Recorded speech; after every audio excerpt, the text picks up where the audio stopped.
welcome to the Amazon EU Masters. My name is Hitbrain and I am joined by Gulborg. Gulborg, been a while. How you doing, mate? I'm doing pretty well. How are you, buddy? Yeah, you're right. It's been a while. Wait, when was it? Last time LLC? Something like that? I can't remember. It would have been spring LLC. Would have been the last time me and you've been when we played Pokemon. No, was that between? The last time we casted was last playoffs quarters for E Masters to meet you and Orcs. There you have it. So been a hot minute. But we have some really good games coming up today here. We've obviously moving over from Group B yesterday onto Group C today. And yesterday was just phenomenal. X7 came in undefeated. They looked like the team that were going to take first from this group, and LDOC went, no, hold my beer. And they beat them not once, but twice, and forced X7 into second out of this group and got themselves into that first spot. Yeah, it just felt like we had banger and banger yesterday, specifically with those tiebreakers as well coming through. And even then, some of the lower-end teams also had some signs of life, or at least Anno had. But going through that, Go Rogue still struggled towards the European Masters. They had a solid regular split and season on the Ultra Leaguer, but once it really came up to battling against the bigger regions, against NLC and LFL, they just couldn't really hit their mark. And I think specifically the game against Anno really solidified that, with Anno at least going out showing some lights in the tournament as well. Yeah, I think the GLL representatives can be very happy with the fact that they found that, one win for themselves. And it's over, a distinguished region like the Polish League. It's a league that has been, one of the kind of top regions over in the European Masters. Me and Dagda did talk about this, and it felt like, there had been a little bit of a talent leak where, talent moved on to other regions. And this region feels like it's very much in, a rebuilding stage. And I feel with Zero Tenacity also, not having particularly the hottest tournament so far, I think that is pretty much solidified on that front. But this was LDLC versus X7 the first time around. It was a phenomenal game. Exakit got his hands on the Draven. They tried to pick a Syndra as a counter to it, but then the Syndra just didn't have any damage along with the Swain, and they just couldn't do anything to LDLC. And LDLC, Ica was so on point on this Ari. He just didn't miss a charm. In theory, it makes sense, right? You can just force the Draven away every time he gets into auto attack range of you. He's a bit more predictable where his Qs lands as well to set up a stun. Unfortunately, in practice, that's not what happened. And while X7 wasn't able to kind of get the job done with the LFL, remain undefeated and all of that, they were at least able to still show a very strong performance against Anno as well in the later half of the day. I think this game meant a lot to X7 because it really helped them kind of reset their mental. They obviously had suffered a very, very rough loss literally the game prior, and then had an absolutely killer performance. This was a Go Rogue versus LDLC, and to be honest, this was probably the most life we saw from a Go Rogue all day. There were good moments. FLICKR did a ridiculous amount of damage on that MF, actually. He did more damage than anybody else on LDLC, but there was just, a couple of big mistakes, and I think the key ones were Rabble getting caught quite early, cost them fairly heavily, and then we had our rematch, our tiebreaker between LDLC versus X7, and this game was a lot closer. Taliyah came back onto that Lucian Nami lane, which he played versus Anno, and there was a moment where this looked like this was going to go X7's way, but then LDLC just kept finding opportunities to punish X7, and they just took over this game. Yeah, it felt like LDLC just came in with a really good day there, and X7 it felt like they were a few moments away from really hitting their mark, but in the end, when you are going up against the top LFL seed, you are going to be struggling a bit, even coming in as X7 with this one. And it's a rivalry that's growing between the NLC and LFL, which I think we all can appreciate. I'm very happy that the battle of the channel is now not so one-sided, because it's for the longest time it has just been LFL dominated, and I would argue it's still leaning fairly LFL favored. Yeah. But we are seeing the NLC teams. We've got Dusty, we've got X7 through to the playoffs, and I think these two teams are going to be teams who could really challenge whoever they end out playing. Obviously, we still got to be deciding that. We still got two more groups to decide and see who are our final four teams making it into the playoffs. But I think there was one moment that obviously really stood out to all of us, and I think we have it here. It is Attila's pentakill on the Lucian, and again, this was fresh off a very, very rough loss, and Attila played this game flawlessly. Looked way better on an AD carry than he did on a mage. I mean, I was just talking with our stats guy from the ADC as well. He was going through, like, he's even been paying attention to Attila, and his damage numbers, kill participation, and everything just in general is through the roofs. He's having a phenomenal tournament so far, and of course, getting a pentakill as well on Lucian like he did yesterday after, you know, a devastating loss to really just bounce back. That swings the momentum. Unfortunately, it didn't swing it long enough to really take them in the tiebreaker game either, but in the end, it feels good getting a pentakill. I also think it gave them some confidence, and when they played versus LDLC, they did look like a more confident team. They looked a lot better put together. It felt like they'd had a clearer game plan. And I think the big thing to also note was LDLC and X7, the first time they played versus each other, X7 just outdrafted LDLC. Second time, it was LDLC who outdrafted X7. The third time they played versus each other, it felt like the drafts were a lot clearer, and there wasn't a clear outdraft. It came down to actual mechanical play, and it made for a very exciting game. But we have the overall standings up on your screens right now. So we have in Group B and D, LDLC and X7 have made it out of Group B, and then on Group D, Game Ward and Dusty. So far, it's only NLC and LFL teams that have qualified out into the playoffs, but we are going to be settling Group C today and Group A tomorrow. Over in Group C, we can see the overall standings. BDS Academy are undefeated. Heretics are 2-1. SK Gaming 1-2, and then Valiant all the way down at the bottom there, 0-3. I feel like today's going to have to be one hell of a day for them if they want to make playoffs, but I think eyes are very much on Heretics and BDS as the two teams to make out this group. Yeah, I think so for sure, right? At least for BDS. I think Heretics, there is a world where they will be fighting for SK Prime in terms of fighting for that second spot. I think when we go down to the lower seed with Valiance, that's probably where it gets a bit more rough in terms of hoping. But I mean, hopium, blast it all through if you really want them to succeed, right? So I think we got a day cut out for us here, and as you said, some good League of Legends on the way, at least of the top three, and even Valiance have shown some good side every now and then. So hopefully we can remain with some bangers today. It's always one of those things where you have a team that hasn't got a win, and they can always play that upset. I mean, the North did it yesterday. They stopped a Go Rogue from even being in contention with that win. Their one win of the tournament denied a Go Rogue from making it to playoffs. So those bottom teams can play upset. You know, you've got the likes of Heretics and SK Prime. If they drop a game to one of these guys, they could be in trouble. But here is today's schedule. I think that final game is probably the one we're going to be most excited about. The two teams who everyone really has their eyes on in this group. This could potentially, depending on how the day goes, decide first in the group. Yeah, but I also think the first matchup we get today will really just set the stakes for what we can expect, right? If SK Primes beat Heretics in our first matchup of the day, all of a sudden they're 2-2, and the group gets pulled wide apart in terms of who's actually going to get that second seed. Even if BDS starts dropping games to the next matchup you'll have with Valiance, right? Then all of a sudden everything is wide open too. So I feel like we're getting a good start in terms of the matchups that we have, because they've really just set the tone for what we can expect later.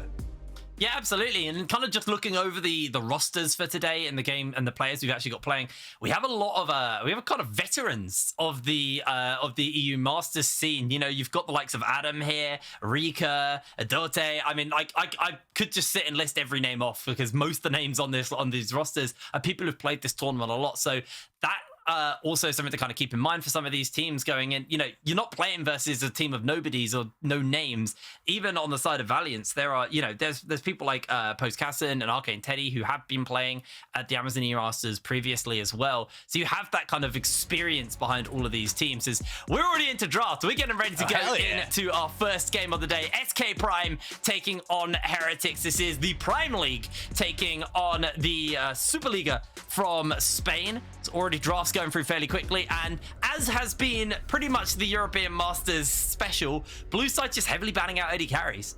Yeah, and I mean, specifically when you're playing against Jackspektra, right? He's a specialist, or at least used to be in the past under Draven. We've already seen this tournament what he could do when he was playing that Kalista. And yes, the Lucian coming through as well does make matters a bit more difficult in terms of trimming that AD carry champion pool. But the big thing, of course, is that you still get the likes of Sivir if you want to go towards an enchanter route. There is always more possibilities you can hit up on. But I think this is a really good takeaway as well from Heretics, saying, we know you got Gadget on the other end of the team, right? Let's take away the center now that the AD carry pool is getting so trimmed.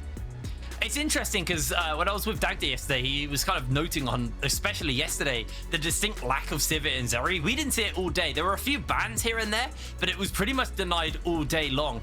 Moving over though, SK are going to get their hands onto that Yuumi, to me, which screams they want to get Zeri as quick as possible. But Heretics now just going to kind of run their brains and pick up the Wukong as their jungler, expecting to probably see something towards that bot lane get locked in this second stage. You know, I respected the other teams. They were kind of handshaking, saying, you know what, we've already tired of watching Sivir and Zeri. Let's just not pick it. So, in my opinion, we're not seeing enough teams do this with the amount of games we've had on them, right? But Yuumi, still strong champion, arguably getting first pick. Then when you go for the Zeri, you still have the Lulu you can pick on 3 instead. So I'm expecting SK Prime to pick up the Sivir in this rotation just to make sure you still have that strong AD carry. And then on 3 here, Heretics. What makes the most sense to me is just that you lock in the Lulu, you remain with an Enchanter, and then you have the LPL Classic, which is literally just, alright, we swap the 2 Enchanters, or we trade the 2 Enchanters, and we trade the 2 OP AD carries. Let's move into the second ban phase and just create a front line.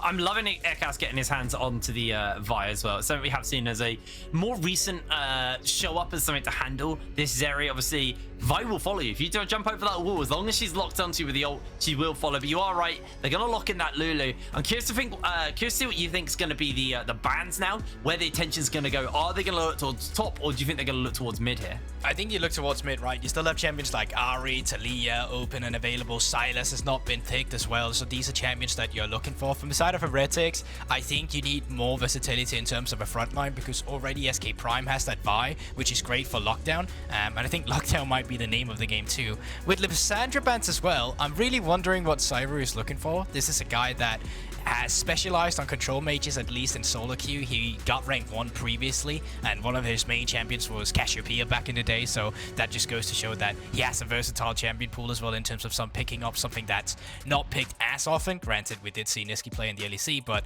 yeah, mid lane bans kind of going to be the name of the game, with Ari being taken away and the response to the Lissandra.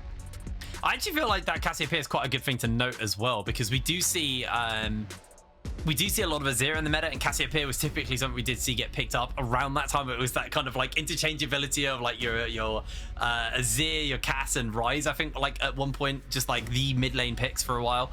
Still running through this ban though, taking their time to figure out their final ban. They're going to run the time down. Actually taking away that Sejuani. We saw a lot of Sejuani yesterday. We've seen a lot of it all group stages long. It is a very, very effective top frontliner, able to kind of bully and play that top lane fairly aggressively, but then also just becomes a menace into that kind of mid to late game when you have that big kind of chunky wall to stand in front of these hyper carries. Yeah, so if Taliyah gets led through here, I feel like it has to be 4th pick now from the side of Heretics, just due to the fact that if you go over the rotation of Vi and Taliyah, that's incredibly difficult to play in, especially when you have Zeri yourself. That just means that as soon as an Assault the Battery or Cease and Desist, whatever this ability is called nowadays, gets employed on your AD carry, she will just get pulled back. So yeah, I think Taliyah is a big takeaway that you need to get here on 4, at least from the side of Heretics. But no, it's actually going to be the Viktor. So it wouldn't surprise me to see that this is something that Phantomles is going to pick up himself. You are going to get pushed in lane initially by Zwyroo, but this is also goes back to what we talked about right in the second ban phase. These control mages is Zwyroo's bread and butter. Well, we'll see what they're going to look to go towards here. Thinking about a couple of different options. I feel like that you're right though. The Taliyah is a really nice pickup here for SK to go for, and it feels like they might agree with you on that one. So they're going to lock in that Taliyah to round out their mid lane. Now looking towards the top side, could just look in that Ornn if they really want to go for that front line option for themselves. There are still plenty of top laners open because only the Renekton and Sejuani were banned out, so there's still plenty of picks up there for them. I don't think we're going to see Alois blind picker Fiora, but I think Ornn is pretty decent. Yeah, because Sejuani is already way out of the way. Renekton too. If you want a good frontliner, then you can just go for that immediately. But it looks like Alois, he's not looking to play a boring lane today. He wants a bit more excitement, which is great as well when you have this team composition. But because this is a team composition that can go back and forth. Albeit like when you wanted to reach the back line, maybe having that extra engage ultimate would be nice, because now you rely a lot on the Lost Chapter from the Yuumi, potentially together with the Aatrox being sped up by the Sivir, and the pick potential you get from the Sivir, or rather the Vi and Taliyah composition. And Heretics, they're going to choose how to round out their composition with a Gnar. So to kind of set the stylistic of what we can expect there, I think Heretics compositions are really good around objectives, right? You can play around the Viktor lasers, play around with that range. And then when the enemies finally come in towards to get you, that's where you really want to look for an ultimate. If you have flanking pieces like the Wukong, like the Gnar to set up your backline carries, which of course is going to be that Viktor and Zeri, that's where you find the success. And SK Prime, however, they want to shut that down. That is just finding a champion to kill immediately. Shut them down ASAP. By ultimate, Taliyah knockback, blow them to pieces, and that should be it. It's definitely a very scary comp to play into. Heretics, you know, I'm curious to see how they're going to handle this. I'm glad that we're not getting, like, you know, boring top lanes. We're getting the Gnar versus the Aatrox, and Aatrox has been showing up more and more as of late. Dagda again, I got to speak to him yesterday, so he was going to give me a little. I see you had some favorite caster insight. It's okay, you can talk about Dagda. We can call him up. Dagda, if you are there, you want to take my spot today? Jack's miss you. I do miss him. I do. He doesn't give me a hard time. That's why. Here we go, though. We're on to the Rift for our first game of the day here on day 3 of our second week in the group stages. We'll be deciding Group C over here. 30 seconds until minions. And honestly, I'm feeling the pieces that SK Prime has for themselves. You can play up towards that top side. Aatrox is happy playing into a Gnar. That Alpha knife, I think, is more comfort for Ibo more than anything. And once again, another cool statistic for you guys out there. Ibo will now, after having played this game, be the player with the most game ever in the history of the European Masters, sitting at 85 European Masters games, surpassing Seiken, who of course is not here since Carmine Corp did not make it. So there you go. Wow, Experience. I did not realize that. Yeah, I mean, we hit on that experience, but I didn't realize. I should have realized, because I did see that stat earlier, but I totally forgot about it. Yeah, I was going to say, you were pinged in it. This was a comment both of us was tagged in. I saw it. My brain, no worky. What can I say? But yeah, Ibo, we'll see if he can enter into the most games appeared with a win. To at least round out that stat. That'd be pretty sad. Winning on the most games you've ever played at this tournament, or most games played by a player. Seeing both junglers starting on their red buffs, so we'll be clearing away from each other. I don't expect to see a map split due to the fact that there were no really aggressive wards placed down. So no one will be looking to scout in for that. But it does mean that bluerzor will be pathing towards bot lane. So there is always that opportunity for him to potentially look for something, maybe try and burn a summoner spell. Yeah, but it's so difficult, right? Because the setup really in the bot lane really requires an overextension. Like, a lot of this is just going to be trading back and forth, as you can see. I think the lane where, realistically speaking, both junglers has a chance to leave their impact would be that top lane instead. They both have some sort of setup. Of course, on the side of Heretics, whenever that Mech Gnar is up, you can set up with the stun.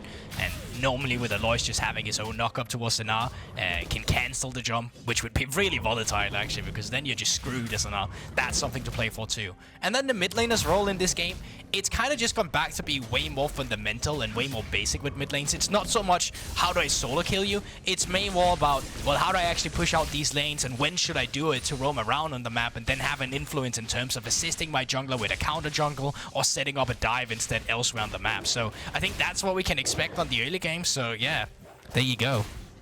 Thank you very much for that, for your incredible insight. How could I ever desire to work with someone other than you? Because your big brain. Well, you could be working with orcs, and that would be the banger. That guy's got a cranium too big for me to handle, though. He's way too smart. I know. Even I get insecure around him. I don't have to. I've had so many games with him, but I'm just used to it now. I've learned to handle it.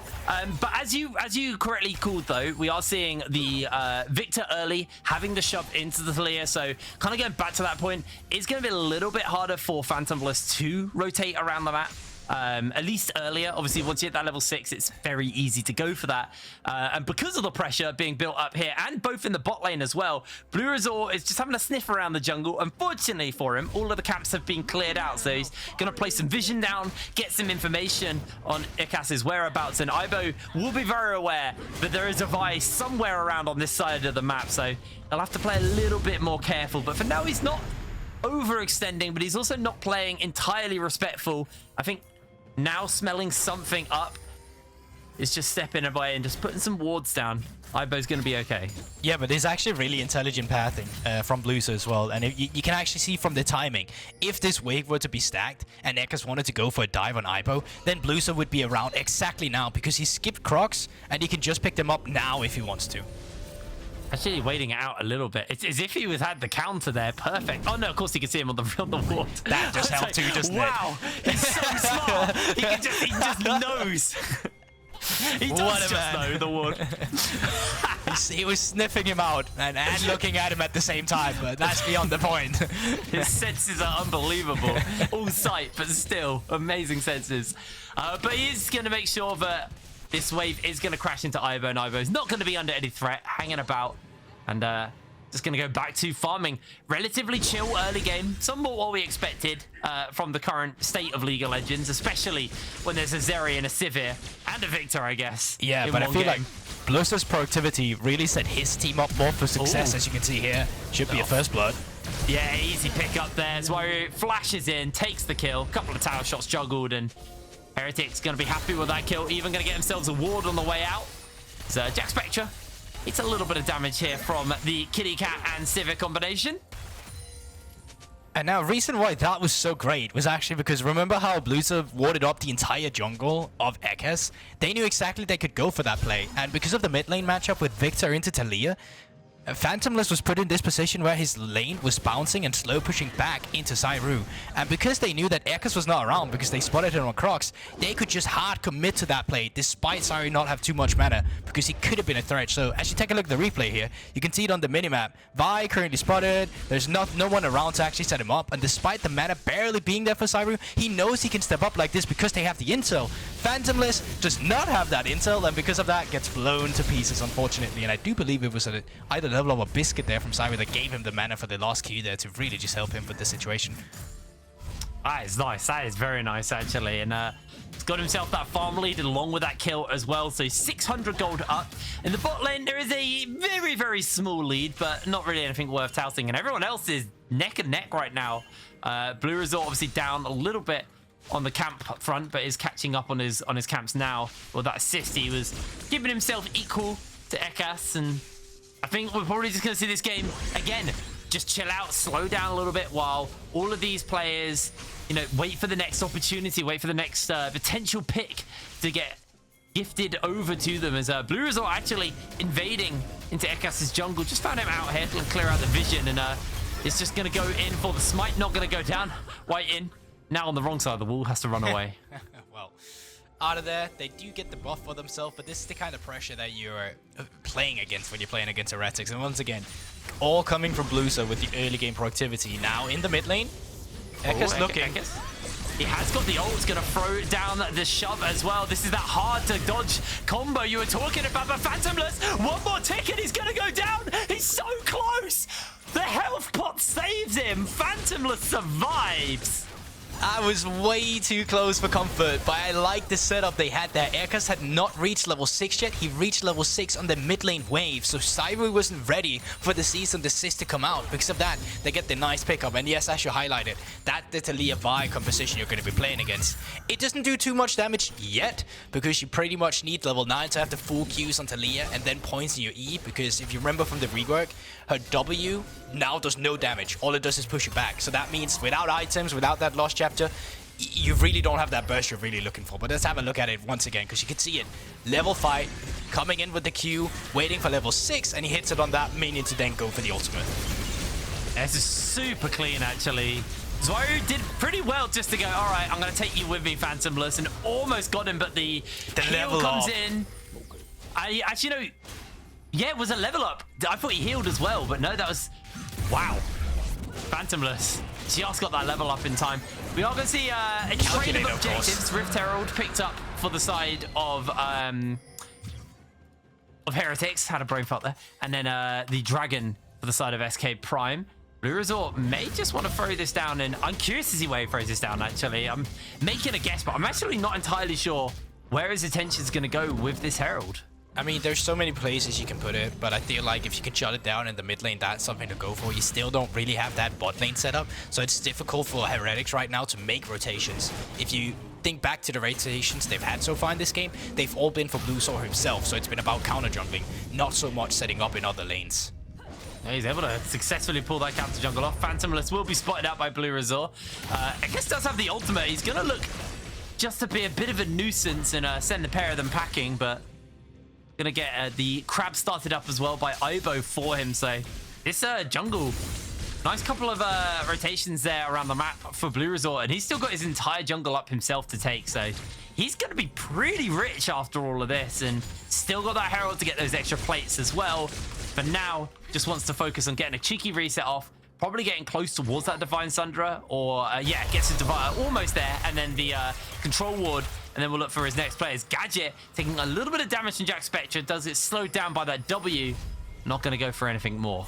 Now, we might see a lot of people already chatting about the itemization coming through here. You're like, oh my god, Crown of the Shattered Queen into a Sivir, what are you doing? And while, yes, it can be easy to pop with that, it's just a measurement you have to build when you're playing against this Vi Sivir composition, because if you can block the damage coming through from that combo as soon as you get blocked in, then you pretty much stop that entire combo from the mid lane, and they're going to be forced to try and go on Jackspektra, which, don't get me wrong, is still a good target, but that's the idea behind Zwyroo's itemization coming through with a Crown of the Shattered Queen instead of something more aggressive on the Viktor. Yeah, it'll make it easier as well for whiteinn and the rest of the team to basically keep Jackspektra alive. If they know he's the one getting targeted, they can cluster around him. Got the Lulu ult and everything to keep him up. As Zwyroo just putting some vision down and gonna stay in lane, just keeping a track on where bluerzor is as well. He's just cleared out his bot side jungle and has got most of the team heading towards this mid lane. So again, it feels like setup is coming in here for the side of Heretics, at least to gain control in the mid. They may not have to herald, or they may not go for the herald, but at least just sniffing around to see if they can actually find an opportunity to use it. And looks like the answer is going to be no. So just head back to their respective lanes and jungle for bluerzor here. Rotations coming through. You can see Zwyroo making his move up towards the top side just to cover for Ibo a little bit with him being frozen upon by Alois. Uses the blast cone to actually clear a ward that was put in the mid lane to kind of dissuade him moving elsewhere on the map. Now this is big. W have just been used. They could go on bluerzor. Oh, they're going straight on him. He's going to get shoved back. He's going to be going down. Flashes away, but Seal secures the kill. Easy pickup for him. And that's going to deny this herald from going down in the mid lane. Just really, really smart play there from SK Prime to keep the kitty cat on the Vi. I can't believe you didn't say he sealed the kill there, but we'll get it next time when he finally gets a kill. Do you get it? Yeah, no. His name is Seal, and then you say sealed. I know, but it's like, it's too easy, you know? Okay. You gotta be imaginative. Okay, well, I'm looking for you to find something then with a bit more of that imagination you're talking about, no. yeah? Well, you put yourself in this one. You gotta be imaginative. I didn't say I am. Well, you're the creative one between the two of us. Yeah, I'm not sure about that one, Chief. You paint figures. You write D&D stuff. Okay, I was about to say painting figures is. Oh, I guess it is. Yeah. Checkmate. Yeah, no. I guess you're right. Should we talk about this game, though? Should we talk about the stakes of this game as well? Because if Heretics lose this, it means they will be tied with SK Prime, which means for the rest of the day, there's a lot of things that will be hanging over them. A win here puts them in a very comfortable position where, realistically, VDX could be the only team to contest them for the rest of the day, and could be the only people that could potentially upset them, and that's the last game of the day. So Heretics really want to get this win, and they could potentially force a tiebreaker versus the LFL team and look to take first in the group. So it means a lot here for Heretics. If they lose this game, it means they will be playing for playoffs as well as also just, you know, first comes almost impossible. It kind of goes out of their hands whether or not they can secure first in the group, but it also just means that, you know, today gets a lot scarier if they lose this. Of course, and of course, on the other end of that spectrum, SK Prime, if they can tie up Heretics now and completely steal away the spot that Heretics are currently sitting in, trying to get that second seed, then that's what they're happy about. So both teams here, incredible stakes, of course, moving forward. How do you like your steaks, Schoolbog? Medium rare. Yeah. Oh, medium rare. You're a well-done kind of guy, aren't you? No, I am not. You kind of struck me for what? Now, Drake has been spotted up. That's well done by Heretics. You can see SK Prime, though, coming in to contest it. You can see if they can get themselves this first dragon for themselves. The Weaver's Wall comes down to separate the team apart. Zwyroo does have the ultimate. He's going to throw it down. That's the dragon secured here for SK Prime. Monkey goes spin, but Monkey doesn't go down. Phantomles is going to be able to get the cat on his back and get away to safety. A beautiful secure there for SK Prime, and they get away without losing much. Burn a few summoner spells, but as you said there, no kills are given up and they remain active with the objective stacking. Great stuff from the SK Prime guys. And once again, they didn't have that setup. It was Heretics who moved into the Drake pit themselves. They started up the Drake, but then you get the same comp with the Vi and Taliyah. The setup with Seal on top of him to keep Eckas alive to secure that objective was really well done by SK Prime. Yeah, really smart play, actually. Just wall. I think the wall was just the big thing. And this is why Taliyah, you know, it's not just about the damage on Taliyah, which makes her strong. It's also the ability to kind of split and separate fights and deny Jackspektra and whiteinn from getting in. Sure, Jackspektra could jump over the wall, but then he's put that ability on cooldown as a helpful escape. He's also not got his Lulu with him, which makes it even harder. So they were basically just zoned out of that fight for free, but did see he's just finished up his Mythic, got the Immortal Shield bow finished up. Ivo also just finished the Triforce up in that time as well. Alois has been sitting on that Eclipse for a little bit, and same with that Kraken Slayer for the side of Gadget. You can see the total gold right now. It is actually Heretics' mid and bot lane. Actually, it's all of Heretics' lanes who are ahead right now. bluerzor a little bit down to his counterpart, but for now, Heretics are just marginally ahead. Now, Riftel started up. Heretics are nearby if they would like to come in and contest it, but they're going to be way too late to it. You can see they're linkering around that mid lane, looking for potential picks, but no one's really biting on towards that bait. And SK Prime, they continue with their objective stacking. Getting that second Riftel is way more important now that you have so much more value in it. Of course, getting that extra local gold, but also just enabling your side lanes to get these 600 extra gold if you want to play for a tempo play when you cross map or anything like that. Yeah, you can see though, Ivo's got quite a lot of control on this bot side, and with the Demolish stack, slowly but surely chipping away at that tower, could look for that himself. Heretics now just regaining control towards the top side. They predict this is potentially where a play is going to go down. So they just can get control of the area. They're quite comfortable with Ivo down on that bot side, but has now got the Unleashed Teleport as well. So he can also move around to this Vision, as Ivo may just be looking for some damage onto Alois. Needs to be careful because, again, all that Vision is top side and needs to pay respect to the fact that Vi has basically had a pet cat for the majority of this game, at least kind of from that 9-minute mark onwards. Ivo gonna jump away, but he's gonna immediately get caught out, gets flashed onto, goes for a potential Gnar back under the tower, wallops to slam them in place, but Ivo will go down. 1 versus 3, unable to hold fast there. Lovely little kill there for SK Prime. Yeah, such a disruptive combo to play against. You can see how long you're CC'd for. You get the cease and desist, then you're rooted up by the Lost Chapter. The Q comes in afterwards, and then the knock up by the Aatrox. And Ivo barely had anything to play on there. Riftail will not be expended this time around, but they get the kill, and bluerzor is forced to clear up the minions here, so it's not lost. Zwyroo actually coming around to pick it up, but great stuff by SK Prime. And even on the top side now, no one's around to respond to the pushing that Phantomles just had. So you're bouncing minion waves in, you get a few kills, looking good for SK Prime in terms of trying to regain control of this game. Zwyroo is actually looking to shove this wave in fairly hard here. May, with whiteinn and bluerzor, commit to try and secure first tower for his team, deny the power of that Herald. I mean, yeah, they still probably get a tower with that Herald, but at least it's denying that first tower blood. And Zwyroo actually going to be the sole benefactor of this tower as well. So that's quite a lot of gold gifted over to their Viktor, who's already got a needlessly large rod in his inventory. Is bluerzor. There's a little bit of health to the big sword of Alois, but not going to be getting himself too low and too much danger. So the dragon will be spawning up, and I feel that's where we're going to see this Riftail go down for pressure in a lane towards this objective. And let's take stock of the summoner spells we currently see here, right? Because beforehand, when we had that Drake fight, a lot was expended, but a lot of these cooldowns have come back online. Right now, in terms of top laners, Ivo's the one missing these summoner spells, but pretty much across the board except Gadget. these summoner spells are available. So we'll be seeing the teams go ahead against each other with full force. Having summoner spells up these flashes is really crucial for Heretics, because if you can flash further behind when you're getting Vi ulted, you can disrupt the combo we've talked about with the Vi and Taliyah, and you will have a better chance of playing out the fight. Rift Herald has just been expended, maybe a wave too early, because you can still contest the next wave and move into the Drake area. As you can see here, they're not starting up the Drake, they can't do it yet. So Heretics, they're going to be taking this wave, they're going to be pushing into mid lane. Now SK Prime under pressure, and now Heretic can move into the Drake area.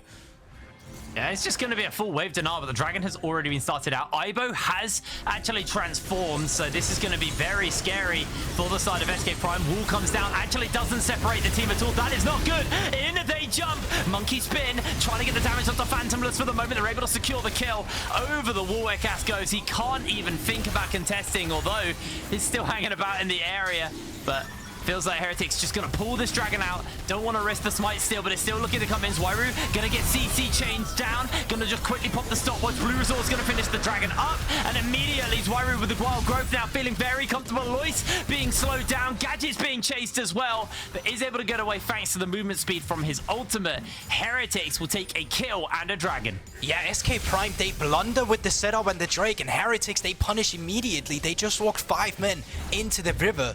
And the wall initially put out by Eckas, or not Eckas, Phantomles, really split the team apart. But unfortunately, also his own team, Gadget, was just not part of the fight. And you weren't really able to pull off the combo we've been talking about. They just got picked apart themselves and had to forfeit the objective, as we can see in the replay once again. Heretics come in, Phantomles and Gadget on the left side. Taliyah combo have just been used, which means that even if you get a pick now, Phantomles can't do anything about it. You're just running into 5 men, and all of SK Prime is split apart to the point where they can't really take this team fight. And they really, it's the wall. It was unfortunately the wall. I don't want to blame Phantomles, but I think just unfortunately misplaced you're wall. blaming him. You're blaming him. That's what you're doing right now. Come on, man. Don't make it bad like this. Come on, Phantomles. You got to hit those walls. You got to separate the team. Unfortunately, little bit subpar on that front. But at the end of the day, SK Prime's still up 2 dragons. So it's not like this is Heretics on Soul Point or anything. That was just their first dragon. So we're a ways off a Infernal Soul being a real threat right now as Zwyroo taking the fast track through towards mid lane, but does have to be careful with the cat and the Vi in the jungle. I'm trying to think of like a cool name for the cat Vi Yuumi Vi combo, but I can't. I used to like a boxing cat. There must be something like that. A boxing cat. Yeah, I don't know. You've been watching some weird sports, man. Like. Mostly it's people boxing. Like I'm asking, it was a question. There is a question mark behind it. Like I'm not sure. I don't think I feel like quite a few people would have a problem about cats fighting for sport. I'm sure there's something like that. Either way, on the map state right now, it's still quite even, and you can see a lot of it just comes down to teams fighting for objectives, fighting for pressure on the map. Currently, SK Prime hovering up towards the top side, with Heretics on the opposite side, hovering on the bot side instead. And that's the reason why Alois, he's just hovering in Fog of War 2. Don't want to be making an overextension, because at this point in the game, that could just mean the enemy starts up the Baron, and that's really not what you're looking for. Eckas standing on a ward here. Oh, he does spot it, and then he goes for the recall. Sometimes you're just looking off your screen. That's all he was doing, just checking where everyone was, but he's now going to get that recall off, and feels like the game, you know, the tempo's been relatively slow this game, but it has been Heretics. Oh, actually, it hasn't been Heretics control. I think it's been quite back and forth, actually. I think it's been a little bit yo-yo-y. Heretics is definitely coming out on top, at least as far as the gold is concerned. But, you know, with the objectives, 1 Herald and 2 Dragons over to SK Prime, they're pretty happy with the control they've been able to get on that front. And Gadget's okay with this. Like, the gold lead's not that monumental. He's a Sivir. He just wants time to get, you know, to that 3-4 item spike where he really can take over these very clustered and long form fights. So now I think SK Prime are actually quite happy, and Heretics maybe wanted to pick the pace up a little bit. Just going to jump into Alois. He is taken out by the Cyclone and secured by Aibo, who actually got the shutdown gold there as well. And that's that overextension we talked about. No vision whatsoever lit up on the bot side quadrant. So even just stepping up to where the tier 3 tower was usually would have been around, is just going to be too far up. Luckily, from the side of SK Prime, the Baron area is completely lit up, and of course, with the jungle on the bot side, they can start it up. But also to go back to your point, yes, it's great for Gadget stack it up for Sivir, but the same could be said with Zeri, right? These are 280 carries in no meta who matches their scaling, I mean, completely. And the fact is they both have enchanters to play for in the back end. So I think it really just comes down to execution between the two of them, if not more over to the likes of Jackspektra, because there's so much more playmaking potential in the Zeri. Now, could be looking into the tri-bush if they find him, but no. That was scary. That was definitely a moment where I thought Jackspektra might accidentally just find himself caught, but it is going to be a-okay. Worst kind of caught. Are looking to push up onto this mid lane, but they're going to land the snare, or the slow, sorry, onto Eckas, but Eckas is able to jump away to safety. As this tower stands in the mid lane, did eat that charge earlier, so it is somewhat loosened up already as Alois getting jumped onto, teleports coming out. Heretics are looking to commit here. The Weaver's Wolf from Phantomles gets him in range, and Zwyroo actually just assassinates Gadget. He had the cat on him, and he still went down. Zwyroo playing that just unbelievably well. And that's that Viktor prior we were talking about. You gave over to the Levi combo, but in exchange for it, you get Zwyroo and Comfort. And that's just where the comfort is lying. You can see there with finding a solo pickup on the enemy to carry Gadget, only now getting his flash back on. But even then, would have been in position to capitalize and punish, forcing Summoners away. Drake stacking continues for Heretics, picking up a second Infernal Drake for themselves and putting them in a great position in terms of what's to come, potentially Baron fight. But let's have a look at the replay once again, because it's still this bot side quadrant being completely lit up by wards, by Heretics, and Gadget feels like he sees a play, but as soon as he's caught up with Zwyroo in the bush, that's still pink ward, there's no peel around for him. Even Eckas, who's around the corner, can't do anything to keep him alive. Yeah, just really, really solid stuff coming in from the side of from Zwyroo, to be honest. And that secured a kill, a tower, and a dragon for his team as well. So really setting his team up well on that front. Gadget is going to get onto this wave and actually has to be, you know, dealt with somewhat soon, because he will be able to chip away at that tower. Now, look at the jump in onto whiteinn. Zwyroo is going to be okay for the moment. He wild growths himself. Ivo sliding forward as well. The rest of the team are coming in. Eckas getting healed up. Ivo can't quite find the damage to sit. The Blastgone's going to get used, and Ivo goes down. But Jackspektra's coming on the flank. The final chapter will lock them in place. SK Prime have secured themselves 2 kills already. Alois jumps over the wall. Jackspektra just tickling him right now with the taser from the Zeri, but that's going to be 2 kills for SK Prime, and they're just going to move immediately towards this mid lane. And actually, they're not going for the tower. They may just go for Baron. Yeah, how much can you get with 2 members down? 20 seconds on Ivo. He does have that teleport. 13 seconds on whiteinn. The big one is here, you don't have your support. That's your main warding system taking out of the team right here. And this is actually getting shredded right now, already down to half HP. That's what the Vi does. She's able to shred him down with that W passive onto this, and bluerzor may just come in for the steal. The ultimate has been popped. Bluerzor's in, unable to steal it. Gets the cyclone off, flashes over the wall. Phantomles looking to save the day, but he will go down. Still, he is stamped and taken down. Alois gonna need a little bit of damage as well as Heretics able to find 1 kill, but they are denied any opportunity to pick this one up, and there is a teleport interrupted. Alois will go down as Jackspektra secures the kill for Heretics. 2 out of 5 members of SK Primes kept alive with that Baron buff. And now Heretics have time on the map where they can try and push forward. 10 seconds on Eckas and Seal, but still 40 seconds on Alois, which gives them plenty of time to take down some of the objectives. But the question is, how worthwhile would this investment be by SK Prime now that they have picked up the Baron? And let's see how it really goes down once again, because I do believe that they do a good job of kicking bluerzor out of the jungle in the beginning. You can see he's on a ward. Alois does his best to keep it over with the Infernal Chains, the knock-up, and a true smite coming through from Eckas. I think it's Seal getting knocked up by the Wukong before bluerzor flashes over, which is keeping him here, so that's a little unfortunate while he's dismounting. And then Alois not able to get up and get the TP through immediately, just seals his steal. But once again, at least you get 2 members out without Baron. Yes, they do get those 2. Now, the question is what can they do with that? Because it's not like you can use Baron in 3 lanes and cause points of pressure, but they could use it to, oh, they have used it to crack the mid lane. So they've been able to take that tower down. That's the first one for SK Prime, so it's quite a lot of locked gold for them to potentially unlock if they can get the opportunity to get onto these towers. But again, the people with the Baron, only those 2 members Gadget being one of those. He's now gone back to base and finished up his Infinity Edge. So 3 items now finished up on to that Sivir. That's going to be a very, very scary Sivir. 3 items for both AD carries, right? So keeping track on them in team fights are going to be very important. And keeping track of AD carries, Jackspektra almost getting caught there, but of course dashing out immediately. Wall comes in. Ooh. Yeah, Phantomles actually coming over the long way. They popped the on the hunt. Heretics just gonna fall underneath their tower and wait out this ultimate. Yes, Baron is there to shove, but Heretics just able to deal with this. It was 2 ultimates burnt there, but Ivo, like you said, on that flank is about to Gnar out, so this is getting scary. He's being CC'd fairly heavily. Now he's got the Gnar to come down, gets the slam onto the wall. The final chapter separates everyone, but Ivo able to secure himself a kill. bluerzor jumps in onto the backline, has that Cyclone to run into Rupture as Gadget is sniped out by Jackspektra. Phantomles goes down. Seal is taken down to follow as well. A double kill for Ivo, and 4 members of SK Prime go down. The Baron is denied.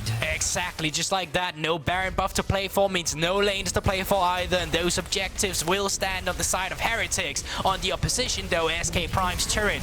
Not long for this world, and Heretics take charge of the map once again, securing the pressure for the 3rd Infernal Drake. And let's see how it goes down again, because they're trying to trade on towards Ivo, catch him immediately, but no one's in a position to follow up with Eckas. So even though he gets a good ultimate, Ivo gets an even better flash to disrupt the queue, and after that, it's just a 4 versus 5. Gadget caught apart once again, forced to track back into the pit. Jackspektra then flashing forward to secure the deal, and after that, nothing's to be said for SK Prime. They have to forfeit the fight.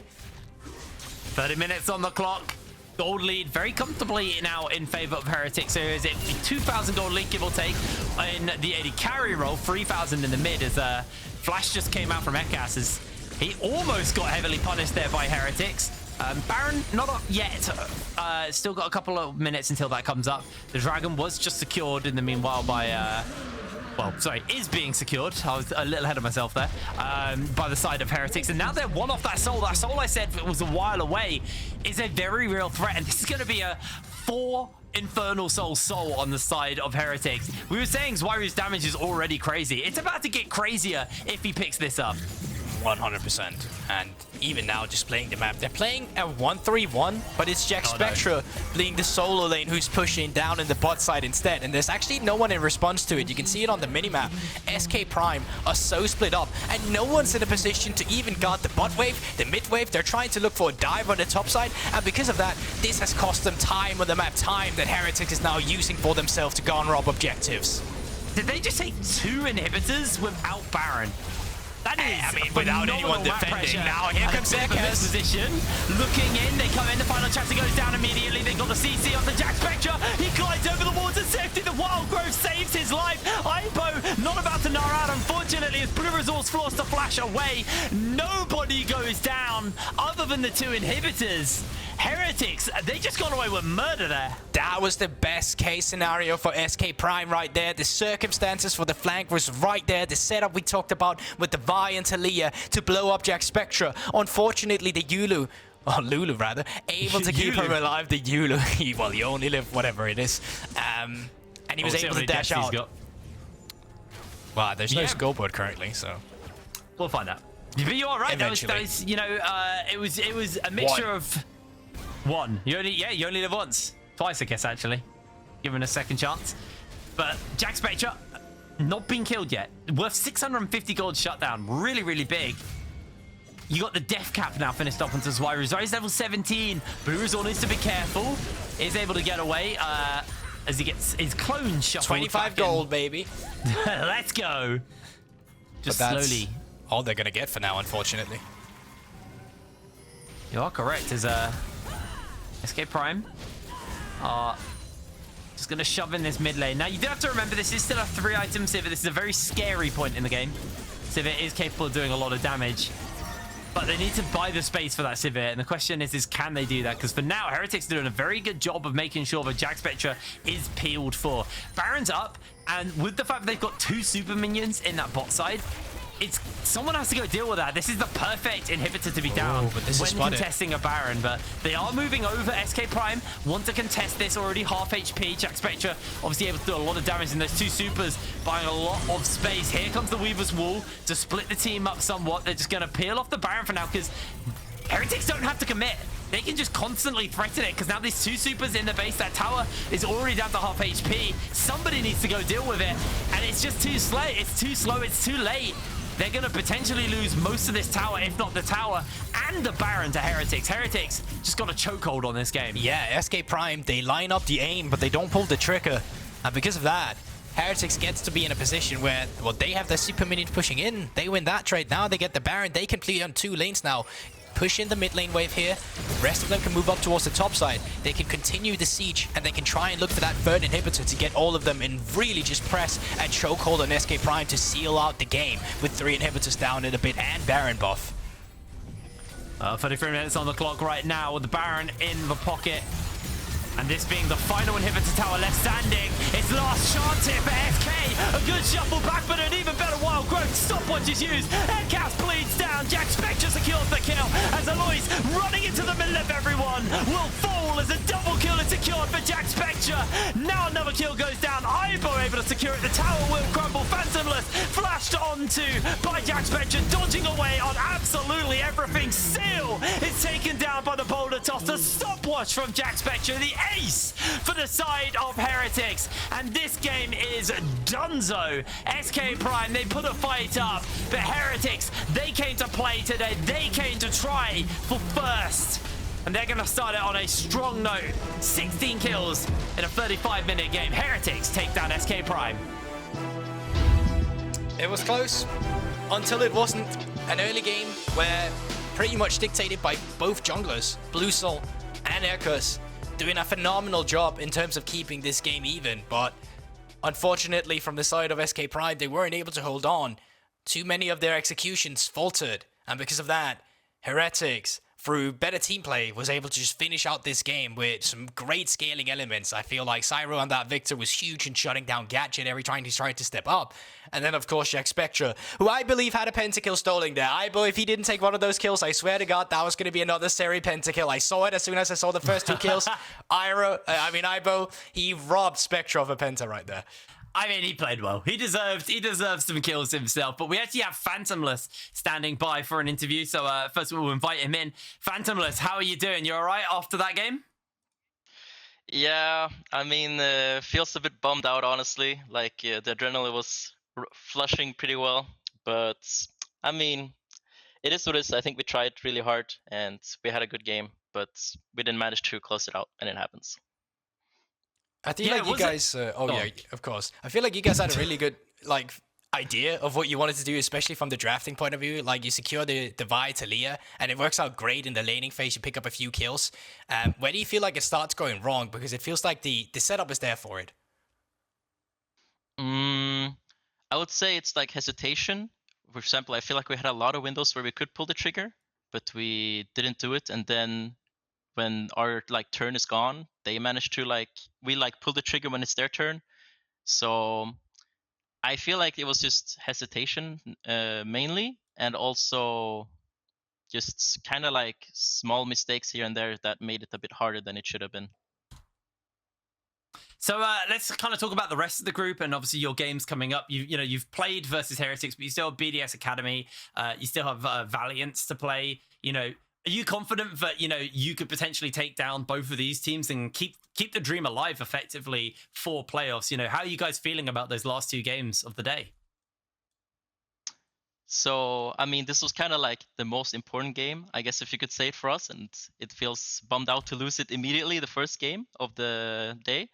But I mean, for myself, I would say all my past EU Master experience or EU Master experiences has been a blunder. 2-4, I think, is the best I've done. So my goal of the day is just making it 3-3, and if we're lucky, then we make it out. If not, then happens. I like the goals. I like the goals. Yeah. You got a bit of realism in there, a bit of optimism as well. Phantomles, thank you very much for joining us. And I'm unlucky on that game, but good luck with the next 2 games coming up. And hopefully we'll speak to you on the winning side of the interview. So we'll see you in a moment. Well, later. Yeah, hopefully. See you. See you later, mate. That was quite a fun game. Good spirit. Yeah, no, I'm happy to see, optimism. I mean, if you tilt after that first game, then the rest of the tournament is doomed for you. So you have to kind of just take that in your stride and go, okay, yes, now we have to beat BDS Academy, which is a much harder ask, to be fair, but it's, you know, it's not out of the realms of possibility. And, you know, SK Prime, they had some pretty good setups here. They were set up to, you know, actually take this game, and I don't think it really came down to like massive fumbles. I think they were just, you know, Heretics had a good read on the overall game. Yeah, but I agree with Phantomles' own sentiment as well. Like, the hesitation coming through and then playing into the, you know, the match or the winning play of Heretics. We saw it quite a few times. This is one of these times as well where no trigger is being pulled. It's just one member getting caught off guard. And this is another one where, do we go with him? Do we not go with him? Okay, Eckas gonna pull the trigger, but no one's around to actually commit to it. So here you could have turned on bluerzor instead if you wanted to. And because you get split apart as a team, you're not able to really just hammer down what you need to get done in this team composition. So once again, I think SK Prime, they had the tools, but if it came down to the teamwork, that's where Heretics, they just shunned more than SK Prime did in this game. Yeah, absolutely. And you know, I also have to admit, I think Heretics kind of got away with murder when they took 2 inhibitors and towers without Baron buff, just because SK decided to go for a dive top lane, and it was a little messy. I think that was probably one of the key mistakes that SK made, because at that point it then made Baron very hard to contest, because you had 2 waves of super minions, one of which was on the opposite side of the map from the Baron itself, and it basically kind of just handed the end of the game. And it was kind of at this point for Heretics, it was just kind of dotting the I's, crossing the T's, and rounding out this game. Really clean stuff from Heretics, and you can see the overall damage graph right now.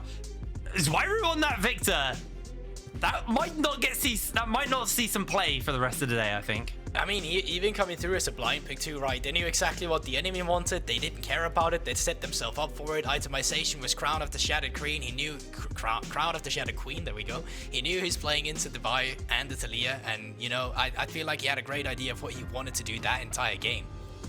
But this doesn't necessarily mean SK Prime are out of playoffs contention. It just means their road to playoff contention is way harder. They need to beat BDS, they need to beat Heretics, and then I think they also need BDS to potentially lose to Heretics, or and then it kind of ties things up. Or there's a couple of scenarios, actually. I should look at a folding sheet after this and decide and figure out exactly what I'm saying. Stop talking. I will say this much. SK Prime aren't out of contention, but they need to play well for the rest of the day, and they need to beat BDS, which I think is probably the tallest ask, because BDS do look bloody scary. I mean, they're the LFL first seed. They're undefeated in this group so far.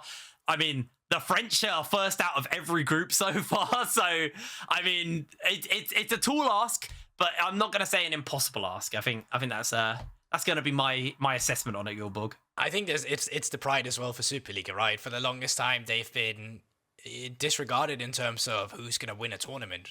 I think the closest shot they had might have been in spring with Fnatic coming in with the massive win streak they had, and a lot of people hyped them up, even to the point where you had a lot of people say that they were going to be better than the LFL, but even that fell through, unfortunately, once the tournament started. So I think Superliga, they're desperate to get a win over LFL, especially since the history that's arrived ever since. Well, it's time for us to take a quick break while we get ourselves ready for game number 2. So we're going to brainwash you with some consumerism and some ads. So we'll see you in a moment.